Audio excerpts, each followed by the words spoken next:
References to a very highly developed civilization that used to exist on the earth far back in the past can be found in the ancient legends and fables of different nations.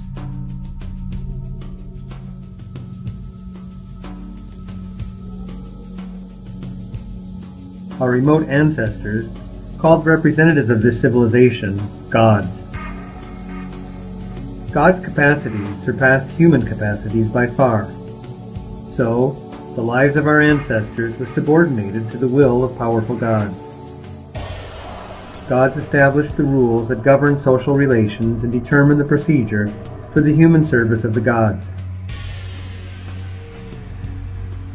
However, the gods not only ruled the people, they provided people with knowledge in medicine and astronomy, taught people crop farming, livestock husbandry, liturgy, and pottery.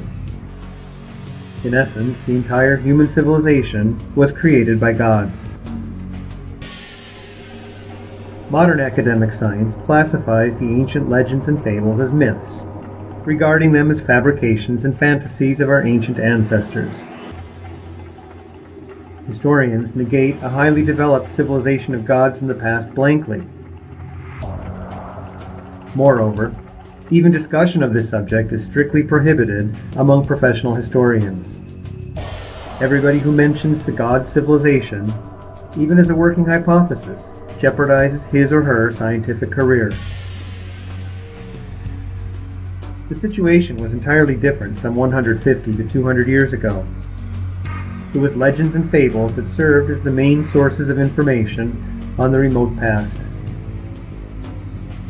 The sources viewed by historians as quite reliable for many hundreds and even thousands of years.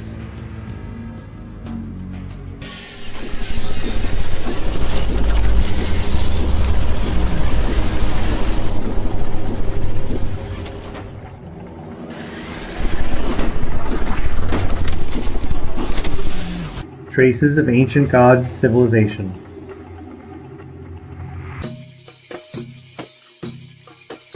If the topic of an ancient, highly developed civilization is discussed somewhere now, it is only on internet sites and forums, in the so-called alternative books and films that professional historians prefer ignoring. This discussion concerns Egyptian pyramids very frequently, most famously the ones on the Giza Plateau.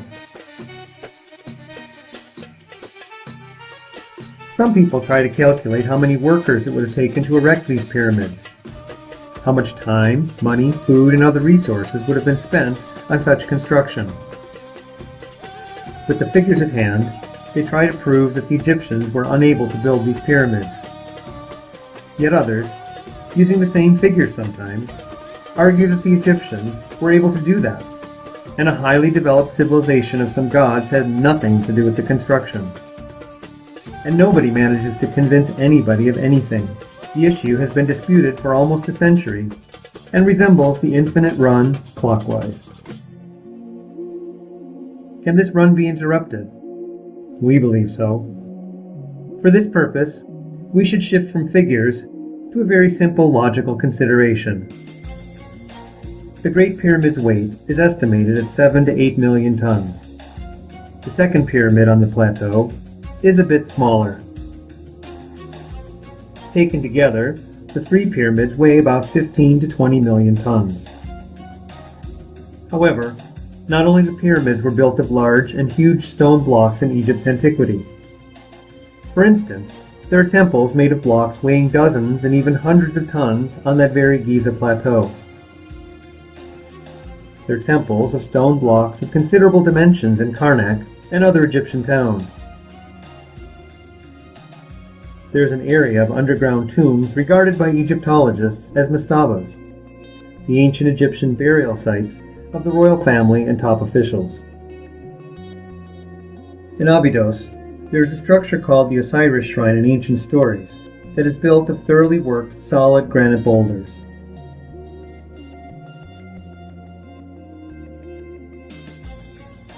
Megaliths, the structures made of large and huge stone blocks, occur not only in Egypt.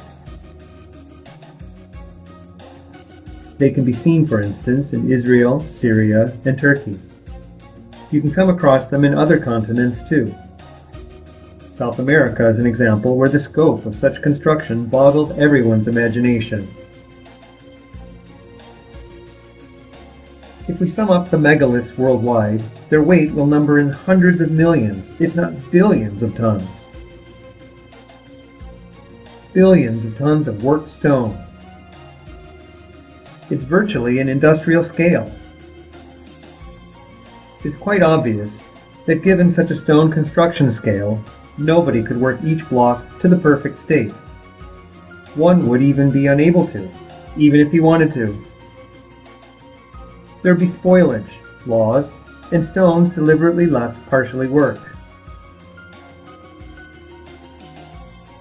It means marks of the tools used to work the stones would inevitably be left on some blocks.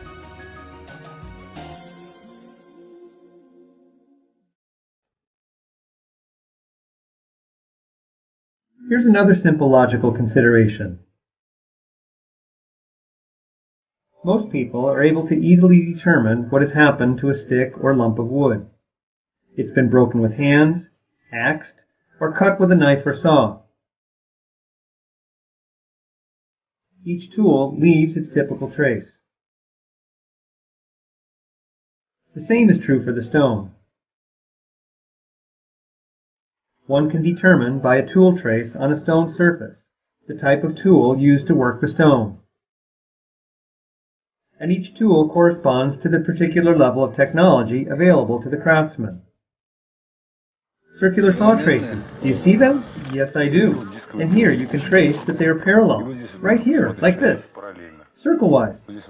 And there too. A disc grinder. Sure, a disc grinder. To illustrate, we can examine a black basalt block with two entirely different mark types. These marks relate to two and entirely different levels of technology in use.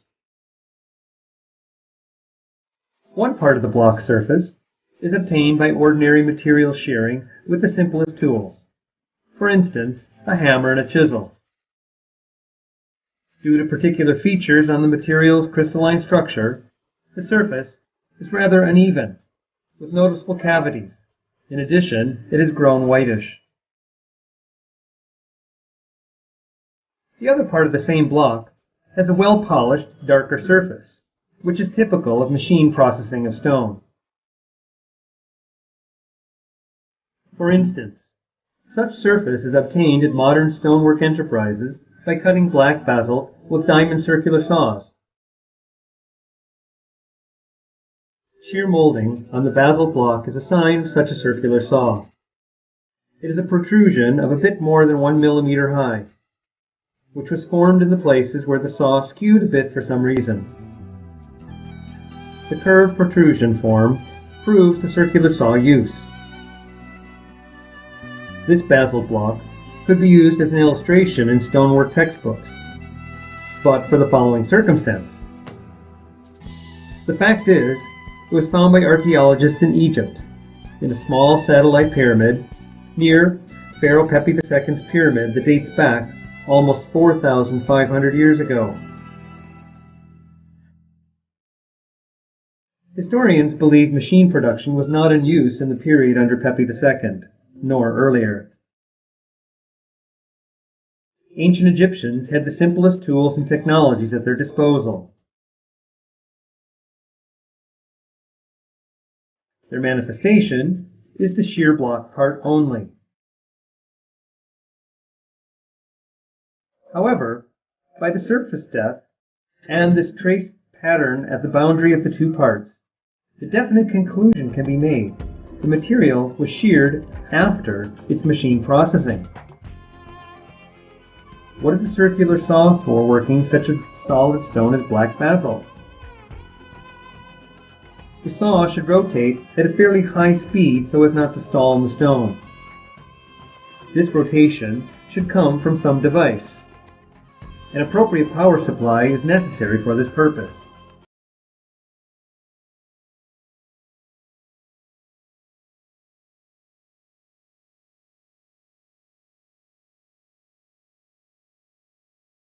Resulting from the friction in the working area. That's why modern saws are made of very durable steel grades. Stone is cut with solid diamond nozzles, and the working area is cooled constantly by a water flow.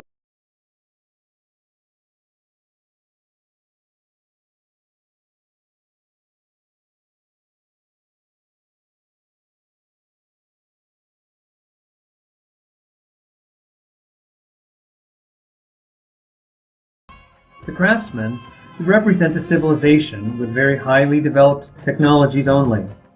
A civilization comparable to the modern one could have left such traces.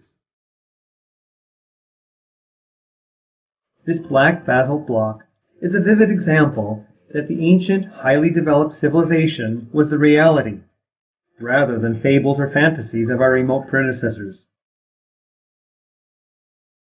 This block is not the only evidence of its kind. A group of Russian enthusiasts has been looking for such ancient artifacts for 10 years already.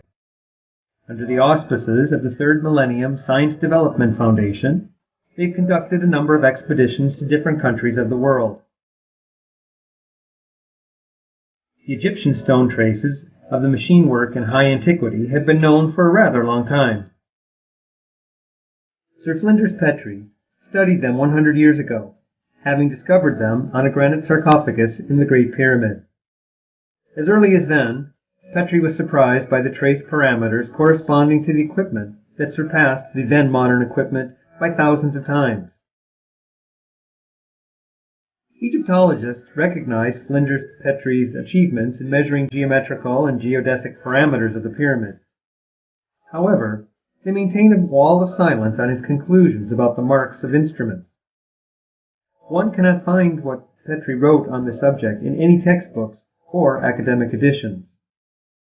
So Flinders Petrie has remained the first and only academic science representative who studied the issue. Meanwhile, any tourist who visits the Giza Plateau is able to see the traces of ancient machine working. Just take a closer look at the blocks that the temple floor near the Great Pyramid is made of.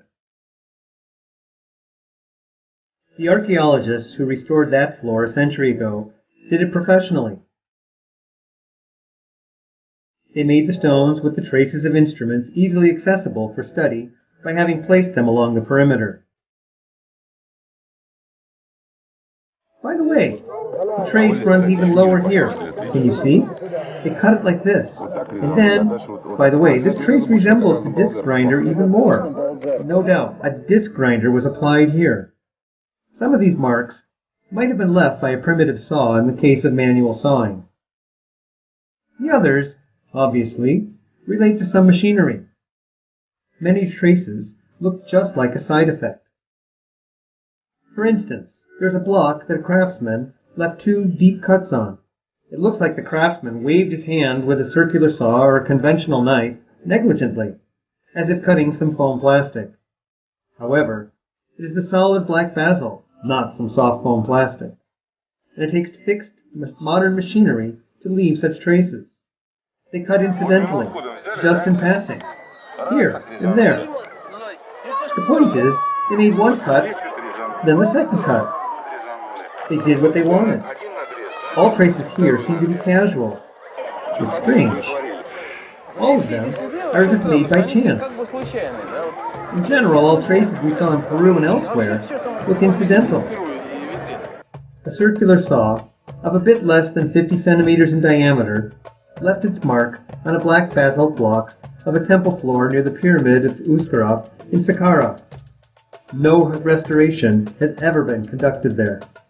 Many traces of a circular saw, like a modern disc grinder, are on a sarcophagus in the pyramid of Teti in Saqqara. The craftsman, by waving his hand negligently, cut off a piece after another piece from the block, as if he handled some foam plastic, and not solid stone. Since the sarcophagus walls are rather curved, the craftsman seems to have been rather disinterested in the result. The same negligence manifests itself on a black basalt block in a temple near the pyramid of Nisuri in Abusir. The craftsman just notched the block and then split the stone sock. The notch was obviously made by one tool movement and has a variable depth. While a modern craftsman is only able to make a notch of a couple of millimeters deep in one passage, even by straining on the disc grinder with all his weight, the notch on the block is 15 centimeters deep. That is to say, 100 times greater. Making a notch with the subsequent splitting of a block part can be seen on the pink peripheral gate ceiling in Osiris, in that very building believed to be Osiris' shrine. The lower polished block part corresponds to machine working. If they had used a flat saw, it should have been some 10 meters long. In the case of a circular saw, its diameter should have exceeded 2 meters. Both things are almost the limit of modern technology.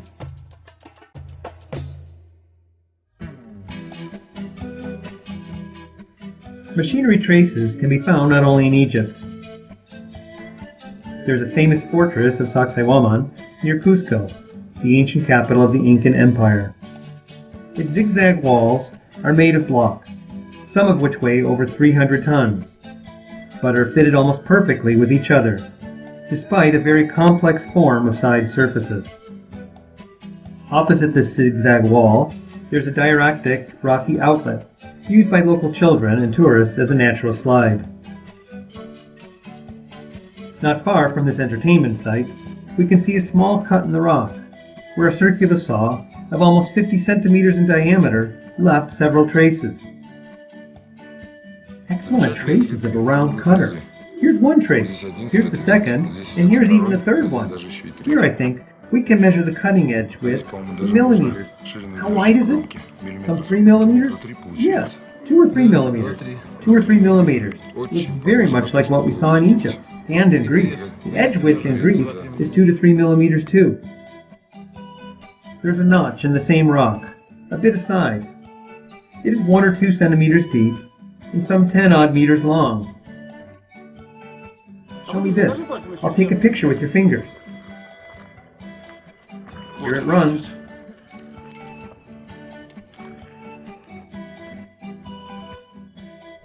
Ancient craftsmen handled stones just like we handle, for instance, tiles.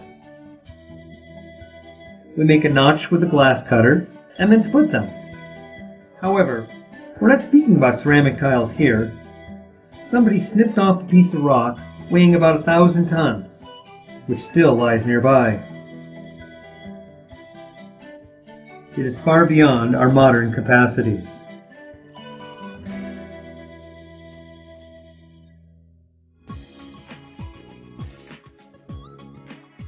There's the ancient capital of the Hittite Empire, Hattusa, in the central part of contemporary Turkey.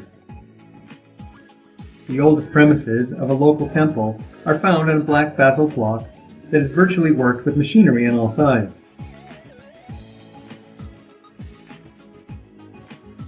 Perfectly polished. It must have been sawing at a high speed, at a great speed. It's like a mirror. Measurements of the parameters of the most distinct circular saw traces suggest that the saw was a bit less than the 2 meters in diameter. Our modern industry has stationary equipment with such saws. Hattusa is believed to have been founded 4,000 years ago. However, Hittite legends have it that this town emerged from the site of a much more ancient settlement. Active archaeological surveys began in the village of Alaka in Turkey not so long ago. When digging on the royal palace site, archaeologists discovered a small black basalt block notched on different sides for some reason. Through particular features of the cutting tool traces, we can unambiguously conclude a small circular saw was applied here. The ancient craftsman held it in his hands, just like we hold a modern disc grinder. It's machinery too.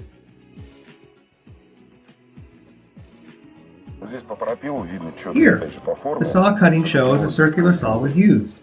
The curve is rather significant. That's why Moreover, the depth is much greater here. If a flat saw was applied, the cutting would have been deeper here and here. High-tech tools left their traces on the famous lions at Mycenae. The cut made with this tool goes through the very center of the pedestal that supports the lion's forefeet. There's a picture of the digging conducted by Schliemann here in the 1870s. The cut is visible very distinctly in the old picture. It is unclear what particular tool was used. If we take into account that the cut does not reach the pedestal end, it could be made, for instance, with a circular saw. Or else it could be made with some fantastic knife. We do not have knives for stone cutting. Meanwhile, the shallow but distinct notches on the blocks of the ancient sepulchre entrance here in Mycenae suggest that such a tool was used. The notches are straight rather than curved. The latter traces are typical of an ordinary disc grinder.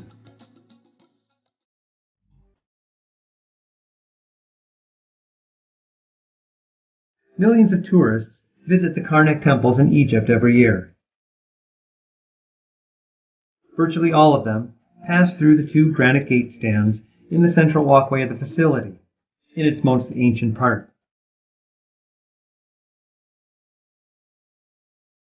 The stands are covered with pictures and hieroglyphs. Egyptologists will gladly tell you what is written and depicted thereon.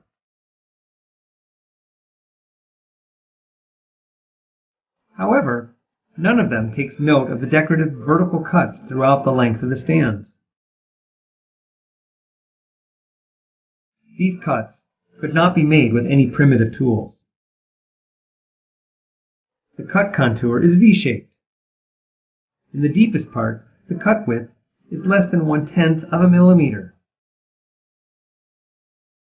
Look at this place. This end is so thin.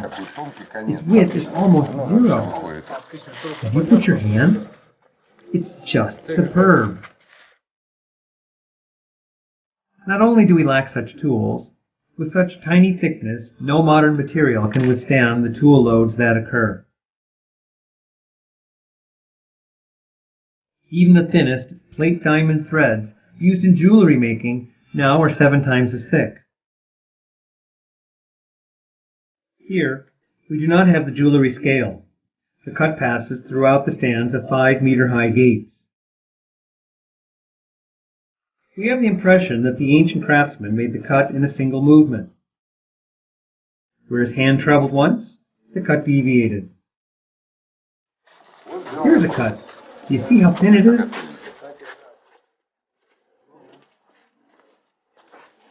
Look, it ends in a curve. Here's the manual movement with a disc grinder. At the end, it deviated. You cannot obtain these marks by hammering and scratching. Of course you cannot. It is unclear what particular tool was used to make the cut. The parallel notches along the cut also hint to some fantastic knife that could cut the solid Aswan granite easily. The study of these notches with a microscope proves their depth is the same in both the solid quartz crystals and the soft field spar.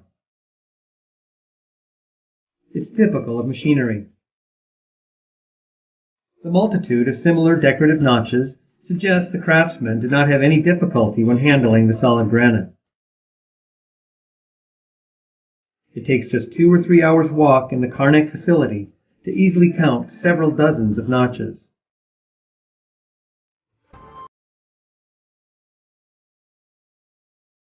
The cut goes into the stone depth there. It looks like it missed the path and passed by here.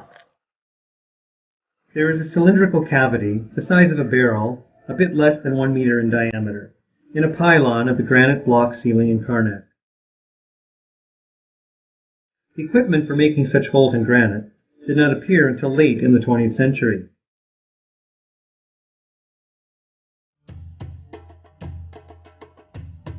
Quartz rock sarcophagus debris is scattered around the pyramid of Amenhotep II in Dashur, just in the desert. Egyptologists have an abundance of intact sarcophagi. so they have not even paid attention to the debris. However, it takes very high-tech equipment to make the sarcophagus with three-edged internal angles. They cannot be made even using conventional stoneworking tools. The latter would leave rounded angles, and there are no curved lines here. Laser equipment experts assert that such internal angles can be made with a modern laser.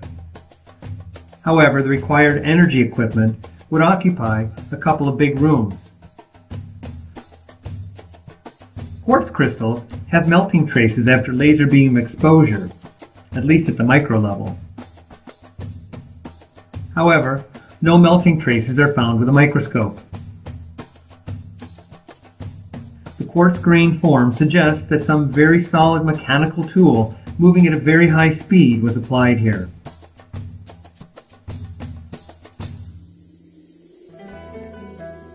The famous structure of Pumapunco at the Tiahuanaca facility in modern Bolivia abounds in similar three-edged angles. Ancient craftsmen were so masterful in working with stones that we sometimes have an impression that they're not stone, but concrete cast products. However, it is not concrete, but andesite, the local granite, a very solid rock. The machinery traces that can be found on Pumapunca blocks often demonstrate it is not concrete. Some notches pass not only through the main granite material, but also through more solid dark inclusions. There's a block where a thin notch, several millimeters wide, is supplanted by a series of drilled holes in the same diameter. Different? No, almost the same. Those ones are a bit smaller. Is it the same notch we saw in the picture? Yes, it is. Not even a notch. It's a special cavity, a cut. So many holes drilled. So many holes drilled. It's fantastic. And the holes look like they were drilled. Of course they were. Or did they pierce the holes with a needle? Such holes cannot be punched. And the matching part is over there on the ground. The matching part? There's the same stone, but it lies on the other side. The caretaker's nearby, so we can't turn the matching part over. What is described could be only done with machinery. Obviously, the Tiahuanaca Indians, to whom historians attribute the creation of Pumapunco, did not and could not have such equipment. Surprising examples of worked andesite and of equally solid basalt can be seen in Ollantaytambo in modern Peru. Ancient craftsmen could easily cut the pieces of the required size off upright mountains at any height. They cut them off so that the remaining surface, turned, could be either ground smooth or even polished. Even to make a simple step, an oval rock piece was cut off. To prevent slipping on a wet stone when it rained, a mesh of cuts was carved in the step. Each cut is double and just 2 to 3 millimeters wide.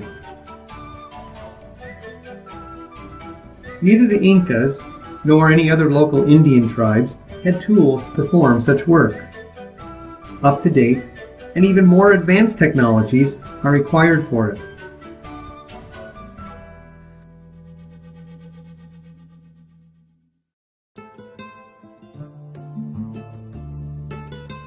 The signs of high-tech equipment use can be found not only on stone blocks of megalithic structures, but also on small ancient artifacts. For instance, objects resembling shuttle bobbins for modern sewing machines are displayed in the Museum of Anthropology and History in Mexico City. They're even of the same size. They have the same empty cylinder in the middle and thin discs at the edges. These shuttle bobbins were found at ancient Indian burial sites. They're made of pitchstone, the volcanic glass. Pitchstone can be split easily. Its property has been used since ancient times to manufacture different tools. But it is impossible to obtain the proper shuttle bobbin shape by cleaving. It takes a turning machine with a very solid cutter to manufacture the shuttle bobbins. Mesoamerican Indians did not have any turning machines. They did not even have a potter's wheel. However, we can see similar shuttle bobbins made of rock crystal on the neighboring museum shelves. It takes not just a turning machine, but diamond cutters to make them. There are other objects similar to shuttle bobbins, but of greater diameter, that are on display in the Museum of Mexico's Oaxaca. There is something like a collar for some machine in the Tula Museum. All of these objects are also made of obsidian. One could not make them without a turning machine when making them.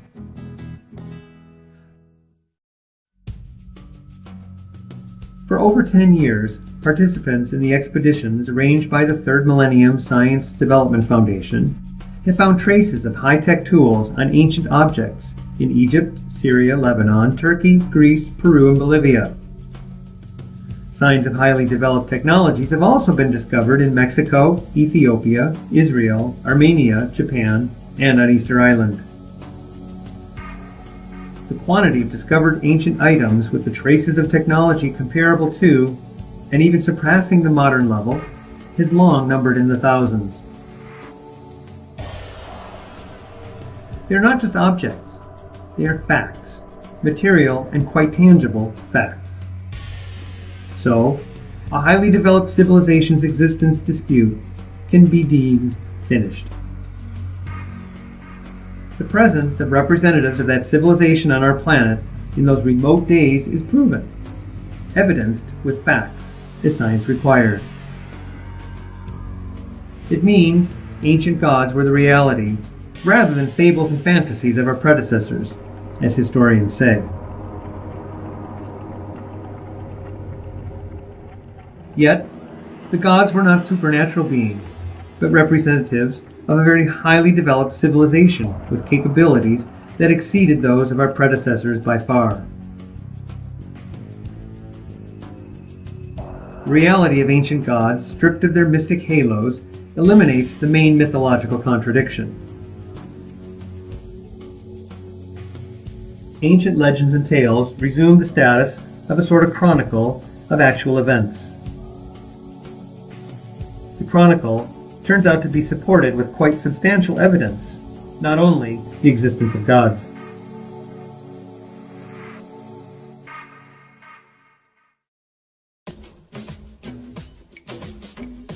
The catastrophes, better known as the deluge, can be found in ancient legends and tall tales of many nations. We managed to find traces of these events in a large number of countries. Even though we were not tasked with proving this objective, traces were very obvious and simply caught the eye. It looks like the consequences of a mud flow, when mud and clay mix with stones and flow like an avalanche. Everything is covered with this rock here. Besides pure rocks, where formations are consolidated, there are many loose rocks. I can disassemble them by hand. With a flood wave that first covered South America and then flew back to the ocean, and all such rubbish was carried away from the mountains. The rubbish was deposited here and got dried. It was in this way that the Nazca Plateau and the Popple Plateau were formed. That's why they are so flat. An even platform appeared on which pictures could be drawn. We managed to find pre-deluge objects. The pyramid of Cholula in Mexico is buried under a thick clay layer. The Ollantaytambo facility in Peru has the traces of destruction by a powerful water flow that passed through the Urubamba Valley against the current of this river. The Göbekli Tepe settlement in Turkey is covered with a thick layer of mud flow deposits. If we combine real facts, information from ancient legends, and modern data of archaeology, geology, and other sciences, we can restore the picture of the global catastrophe that occurred some 12,500 years ago, down to details.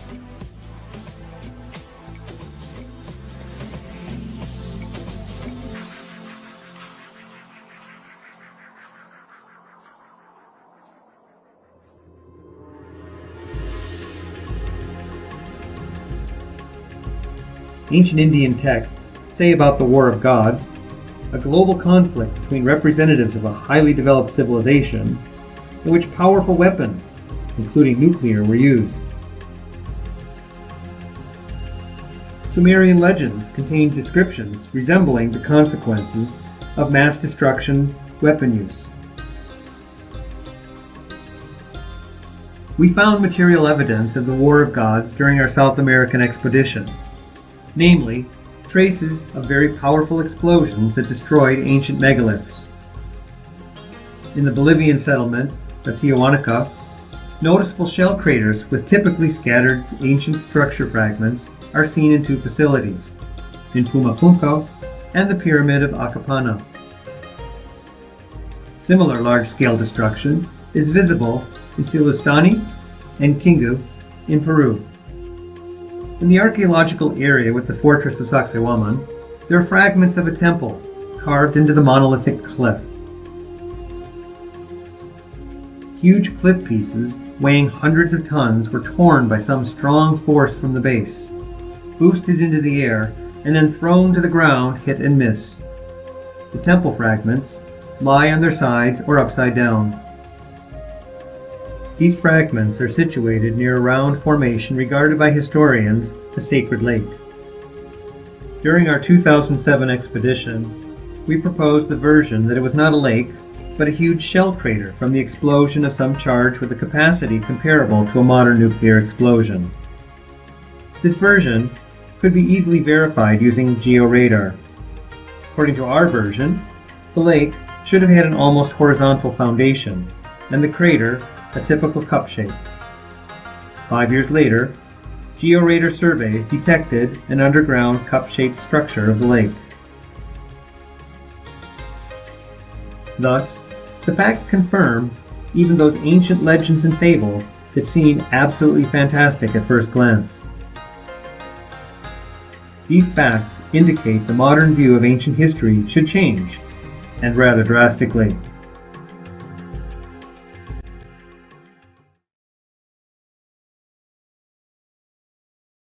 However, the highly developed God civilization reality does not alter the picture of the past only. Its consequences are much more far-reaching.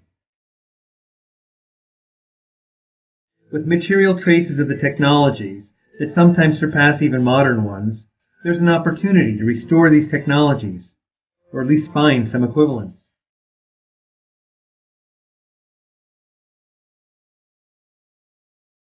These technologies may accelerate the development of our own civilization. For instance, when creating the megaliths, the God civilization even used a construction logic that differs from our approach. First of all, we prepare an even ground and even dig a construction pit. The God civilization used particular terrain features.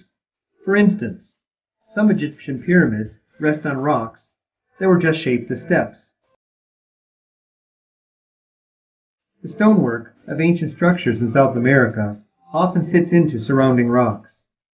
Not only do such solutions help save construction materials, but they also enhance seismic stability of a structure considerably. In case of an earthquake, the stonework moves together with a cliff, like a single whole.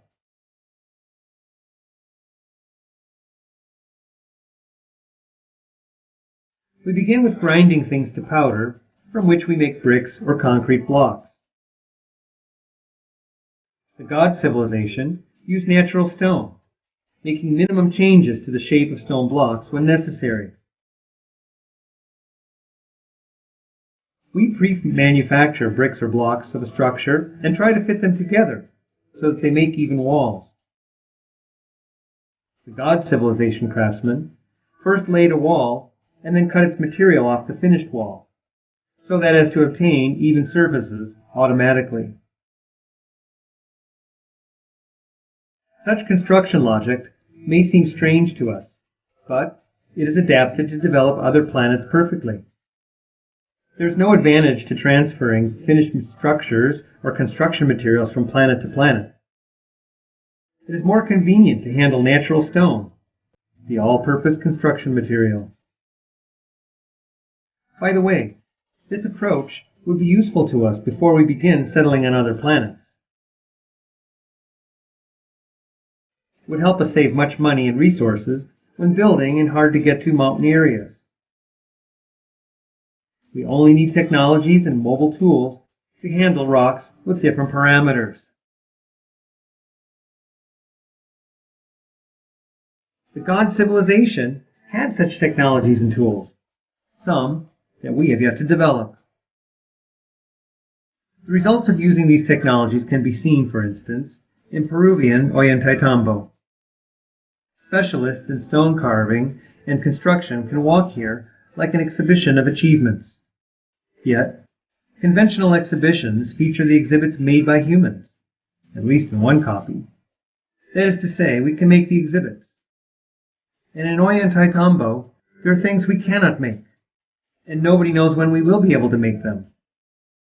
However, the fact that they were made, even by another civilization, means they can be made. The fact itself can motivate researchers to studies.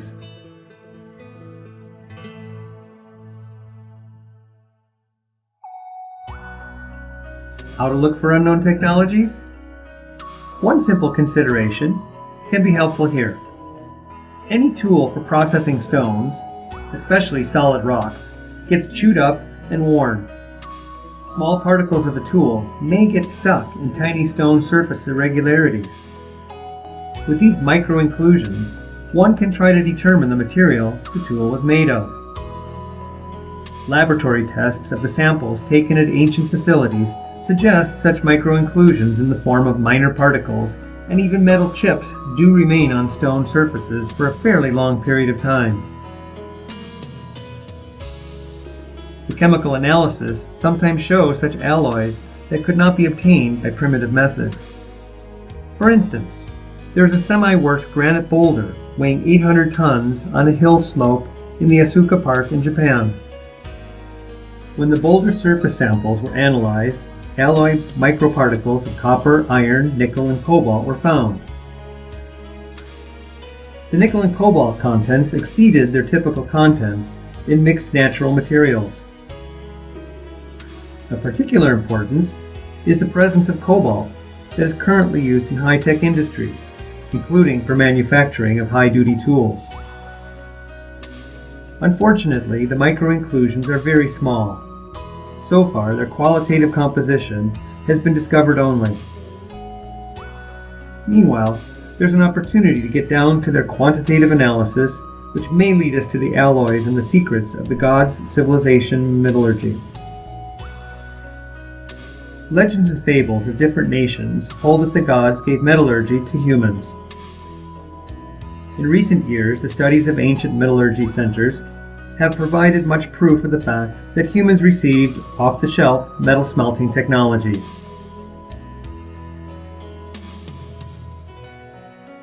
Moreover, ancient metallic artifacts sometimes contain alloys so strange that certain finds may well prove to be products of the gods themselves. Studying these products can also provide us with an insight into technological secrets of this highly developed civilization.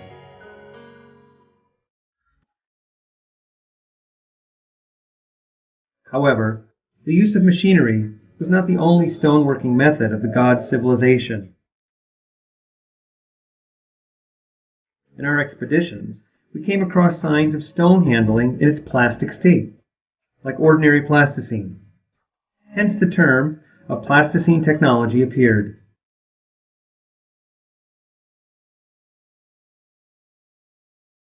For instance, there's a granite block, two parts of which have noticeably different surface colors in Ollantaytambo.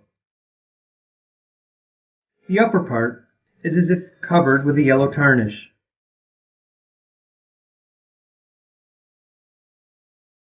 A bit more material, by 1 millimeter or 1.5 millimeters deep maximum, is removed from the lower part. The curious thing about this is, if you put your hand on the stone part where more material is removed and pass your hand along the boundary of the two parts, so that your fingertips are precisely on the boundary, you move absolutely naturally. Your fingertips even feel the unevenness that corresponds to the slightest hand deviations in such move, and my finger passes precisely along the boundary. I have an impression that the material was moved from the work surface with a hand. The only difference here is that we deal with the solid granite, not with plasticine. There's a calcite boulder in Sacsayhuaman near the sacred lake. There's a cut of an irregular form on it, which is similar to the one left with a knife when butter is cut, or with a palette knife in plasticine. The edge of the cut material is carved like butter and plasticine curved when cut. But in this case, the material is rather solid calcite. Here, it looks like somebody cut butter or cooling down plasticine with a hot knife, as if a palette knife passed here. The edge bent down and curved.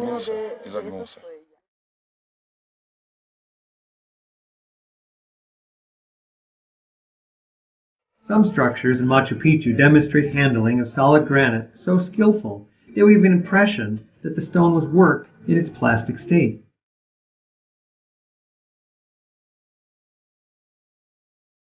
The idea of the plasticine technology used sometime in antiquity manifests itself in the famous Aswan stone pits in Egypt. You see, there are no traces of a mining pit. The traces must have been left, but they're nowhere. Absolutely nowhere.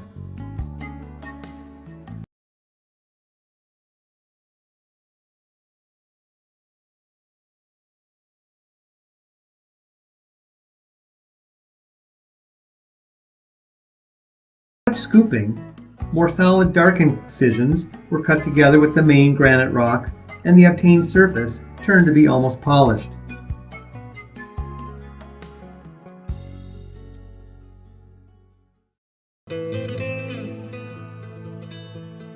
The plasticine technology remained an attractive but still fantastic hypothesis for a very long time.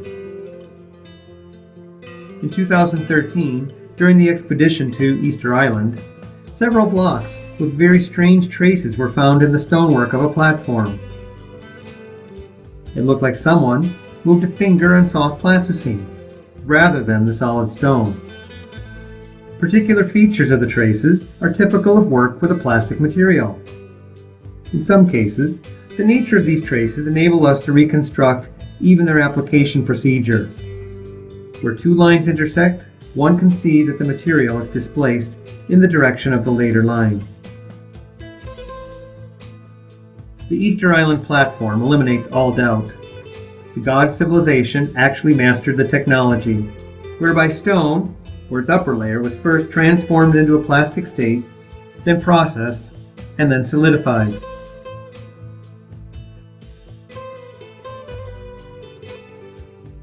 However, we have no idea about whether the particular steps of stone softening and its subsequent solidification, nor the physical and chemical processes underlying this technology. Natural stone cannot be transformed into a plastic state by simple heating. Granite, exposed to the air, just burns down, and calcite decomposes. As for chemical etching, its effect is irreversible at best, and the exposed stone loses its initial properties. The ideas about stone softening with modulated ultrasound or high-frequency electromagnetic impulses have become more and more popular recently. However, they need to be verified and thoroughly studied. In the mid-20th century, Bovy, a French scientist, paid attention to the fact that dead bats neither decayed nor putrefied in Egyptian pyramids, but mummified. Interested in this phenomenon, Bovy held a whole number of experiments to test the pyramid's impact on different objects. Many enthusiasts followed his example, and the term of pyramid effect is common knowledge now. It defines the pyramidal structure's impact on biological objects, physical, and chemical processes. Unfortunately, the overwhelming majority of these experiments were conducted improperly, so a whole number of investigators' claims have not been confirmed. We have to verify everything. However, we can state a pyramid may and does influence different processes. The nature of this impact is unknown to us.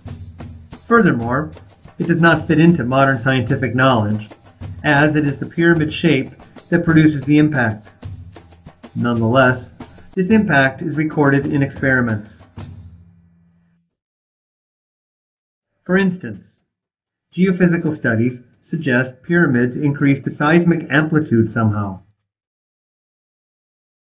To illustrate, the seismic noise amplitude at the top of even a small pyramid is by 10 times greater than it is at the pyramid bottom. A pyramid operates like a huge lens in this case. Polarized radiation was registered near the Giza Plateau pyramids. Obviously, this polarization is directly related to the pyramids.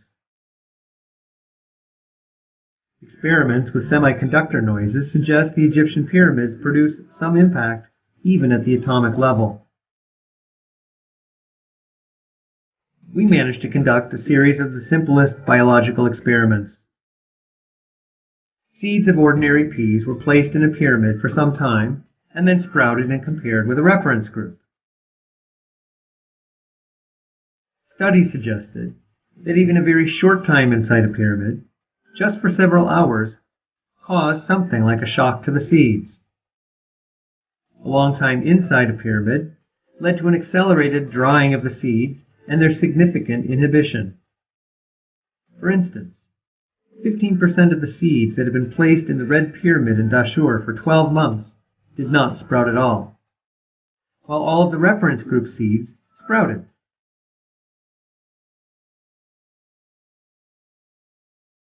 Similar experiments were conducted in a small copy of the Great Pyramid in Fryzano, Moscow region.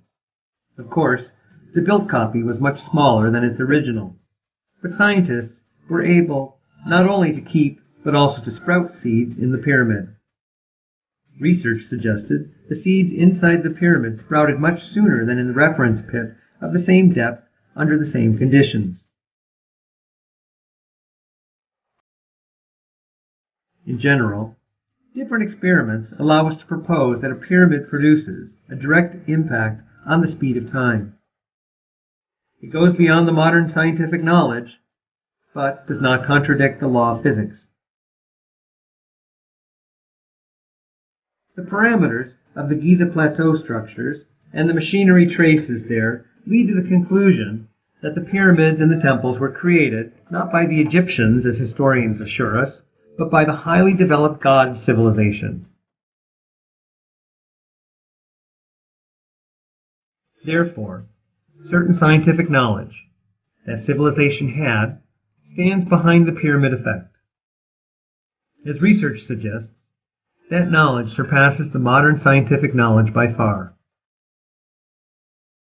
A group of Russian scientists and businessmen has established a private research and development institute, where one of the research areas is directly connected with the pyramid effect. During the theoretical research, the institute's scientists predict the existence of hyperbolic fields that go beyond the four fundamental interactions known to physicists.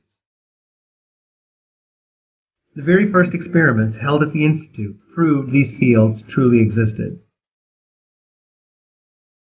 Changes in the speed of time were recorded.